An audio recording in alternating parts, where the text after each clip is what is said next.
Hello दोस्तों, मैं नयन कुमार आप लोगों का स्वागत करता हूं तथागत जीएस बुद्धा में। दोस्तों आज सिंधु घाटी सभ्यता का अंतिम वीडियो है, लास्ट वीडियो है दोस्तों। ठीक है, तो इससे पहले हमने वीडियो में बात की थी कि सिंधु घाटी सभ्यता के बारे में, राजनीतिक जीवन और सामाजिक जीवन के बारे में हम लोगों ने इससे पहले वीडियो में बात कर लिया था। ठीक है, तो आज इस वीडियो में हम देखेंगे कि आर्थिक जीवन और धार्मिक जीवन कैसा था सिंधु घाटी सभ्यता के लोगों का, और उसके बाद में देखेंगे कि सिंधु घाटी सभ्यता का पतन कैसे हुआ। ठीक है, तो हम चलते हैं, शुरू करते हैं। तो सबसे पहले हम बात करते हैं राजनीतिक जीवन के बारे में। तो राजनीतिक जीवन के बारे में हमने बता दिया था आपको, और सामाजिक जीवन के बारे में भी हमने बता दिया था। ठीक है, उसके बाद हम आर्थिक जीवन में आए थे। आर्थिक जीवन में देखेंगे कृषि, पशुपालन, उद्योग और व्यापार, ये चार चीजें आर्थिक जीवन में उनके देखेंगे सिंधु घाटी सभ्यता के लोगों के बारे में। ठीक है, तो हमने आर्थिक जीवन में कृषि के बारे में हमने बताया था आपको। ठीक है, कि वह सिंचाई बुवाई सभी से वह परिचित थे। ठीक है, और कपास का भी प्रथम प्रमाण कहाँ मिलता है? तो सिंधु घाटी सभ्यता में मिलता है। ठीक, फिर उसके बाद में रागी और गन्ना से वह परिचित नहीं थे, इसके कोई प्रमाण नहीं मिले हुए हैं। ठीक, गन्ना और रागी के। ठीक, फिर उसके बाद हमने बताया जुताई बुवाई सिंचाई गेहूं जौ मटर आदि से वह परिचित थे। उनकी मुख्य फसल क्या थी? तो गेहूं और जौ थी। ठीक है, अब हम बात करेंगे पशुपालन की। तो पशुपालन में देखेंगे तो एक सींग वाला गैंडा और कुबड़ वाला सांड, ये दो पशु थे, वह इनके प्रिय पशु थे। ठीक है, तो एक सींग वाला गैंडा और कुबड़ वाला सांड सिंधु घाटी सभ्यता के लोगों के ये क्या थे? तो प्रिय पशु थे। ठीक है, दो गैंडा और कुबड़ वाला सांड, ये दो प्रिय पशु थे। इसके साथ साथ गाय और घोड़ा से भी वह परिचित थे। हमने बताया था कि घोड़ा के भी साक्ष्य मिले हुए हैं। ठीक है, तो पशुपालन में देखा कि एक सींग वाला गैंडा और कुबड़ वाला सांड इनके प्रिय पशु थे, और गाय एवं घोड़ा से भी है परिचित थे। उद्योग में देखेंगे दोस्तों हम, तो उद्योग में देखेंगे सूती वस्त्र और बर्तन शिल्प, मतलब धातु के बर्तन बनाना, खिलौने बनाना आदि की वह उद्योग किया करते थे। ठीक है, तो सूती वस्त्र का उद्योग होता था, बर्तन शिल्प आदि के उद्योग हुआ करता था। ठीक, सिंधु घाटी सभ्यता में। और बात करते हैं व्यापार की, तो व्यापार कहाँ करते थे? तो वह पश्चिमी एशिया, ठीक, पश्चिमी एशिया में व्यापार करते थे और मध्य एशिया, दोनों में व्यापार किया करते थे। पश्चिम एशिया और मध्य एशिया में भी व्यापार हुआ करता था इनका, और ईरान और अफगानिस्तान और मिस्र आदि से व्यापार किया करते थे। ठीक है, तो व्यापार कहाँ कहाँ होता था? तो पश्चिम एशिया, मध्य एशिया, ईरान और अफगानिस्तान और मिस्र आदि में इनका व्यापार हुआ करता था। और व्यापार किस चीज का होता था? जैसे हाथी के दांत, ठीक, कीमती लकड़ी, ठीक, इस चीज का व्यापार हुआ करता था। ठीक है, उसके बाद आते हैं कि निर्यात क्या करते थे। ठीक है, तो निर्यात और आयात। निर्यात में बात करते हैं तो निर्यात करते थे सूती वस्त्र करते थे, हाथी के दांत और कीमती लकड़ी, ये निर्यात करते थे। ठीक है, और बात की हमने व्यापार की, तो व्यापार कहाँ कहाँ होता था? तो पश्चिमी एशिया, मध्य एशिया, ईरान, अफगानिस्तान और मिस्र आदि में इनका व्यापार हुआ करता था। और निर्यात क्या होता था दोस्तों? तो सूती वस्त्र और हाथी के दांत यह निर्यात करते थे, और कीमती लकड़ी को भी यह निर्यात किया करते थे। और आयात क्या करते थे दोस्तों?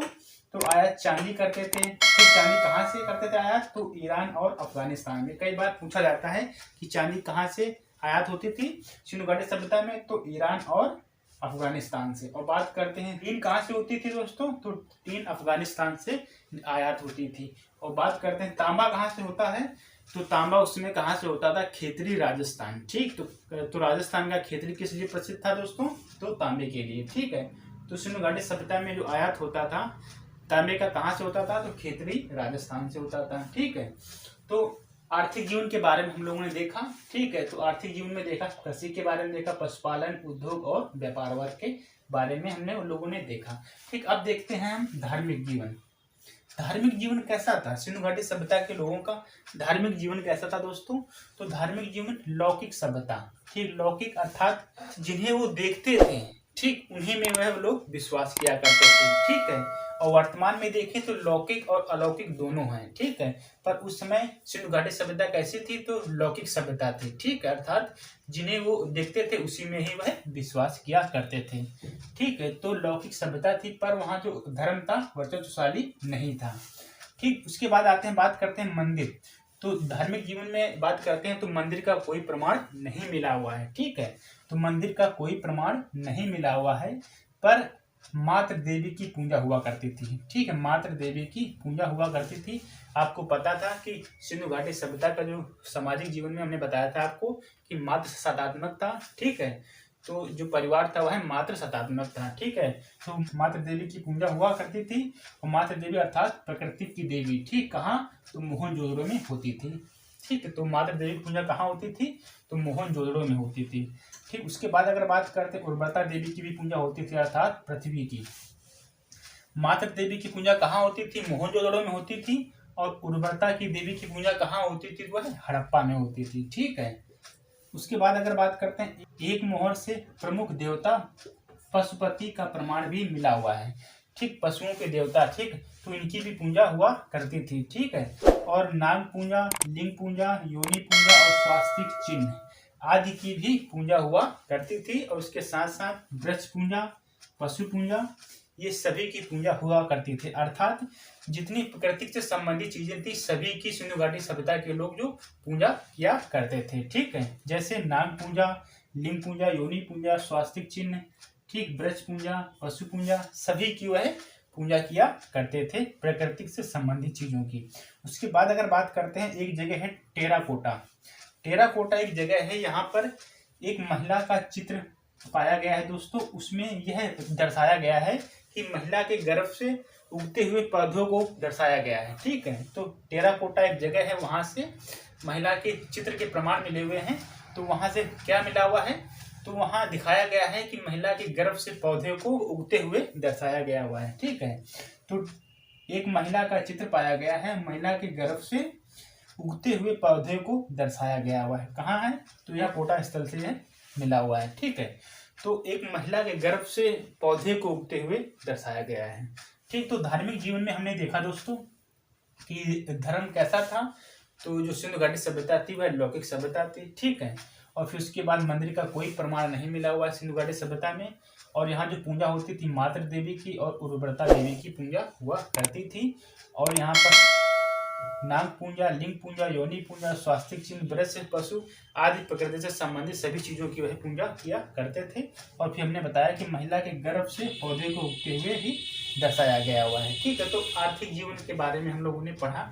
अब पढ़ेंगे दोस्तों इनका पतन कैसे हुआ, तो सिंधु घाटी सभ्यता का पतन कैसे हुआ। ठीक, तो उसके बारे में आते हैं, बात करते हैं कि सिंधु घाटी सभ्यता के पतन के बारे में कि अर्नेस्ट मैके, ठीक, अर्नेस्ट मैके और जॉन मार्शल, इन दोनों इतिहासकारों का मत है, विद्वान का मत है दोस्तों कि बाढ़ के कारण हुआ है। तो अर्नेस्ट मैके और सर जॉन मार्शल का कहना है कि सिंधु घाटी सभ्यता के जो लोग थे उनका जो पतन हुआ है वह बाढ़ के कारण हुआ है। ठीक, तो सिंधु घाटी सभ्यता का पतन किसके कारण हुआ है, तो बाढ़ के कारण हुआ है। किसने कहा है, तो अर्नेस्ट मैके और सर जॉन मार्शल। उसके बाद चाइल्ड एवं ह्यूलर ने कहा है कि विदेशी आक्रमण के कारण सिंधु घाटी सभ्यता का पतन हुआ है। ठीक, तो किसने कहा है, तो चाइल्ड एवं ह्यूलर ने कहा है विदेशी आक्रमण के कारण सिंधु घाटी सभ्यता का पतन हुआ है। और उसके बाद फेयर सर्विस के अनुसार इन्होंने कहा है परिस्थितिकी असंतुलन के कारण अर्थात जलवायु परिवर्तन के कारण सिंधु घाटी सभ्यता का पतन हुआ है। ठीक, और एक है केवीआर का कहना है दोस्तों कि महामारी के कारण सिंधु घाटी सभ्यता का पतन हुआ है। ठीक है, तो अलग अलग इतिहासकार का मत है, पर सभी इतिहासकार एक मत को ज्यादा देते हैं दोस्तों। कौन से मत है, तो वह बाढ़ का मत सबसे ज्यादा माना जाता है कि बाढ़ के कारण सिंधु घाटी सभ्यता का पतन हुआ है। ठीक, तो कई बार एग्जाम में भी पूछा जाता है कि बाढ़ का कारण किसने बताया हुआ है सिंधु घाटी सभ्यता का पतन, तो अर्नेस्ट मैके और सर जॉन मार्शल ने। ठीक, और विदेशी आक्रमण किसने बताया है, तो चाइल्ड एवं ह्यूलर ने। और परिस्थितिकी असंतुलन के कारण किसने बताया है, तो फेयर सर्विस ने बताया हुआ है। ठीक, और केवीआर ने क्या कहा है, तो महामारी के कारण हुआ है।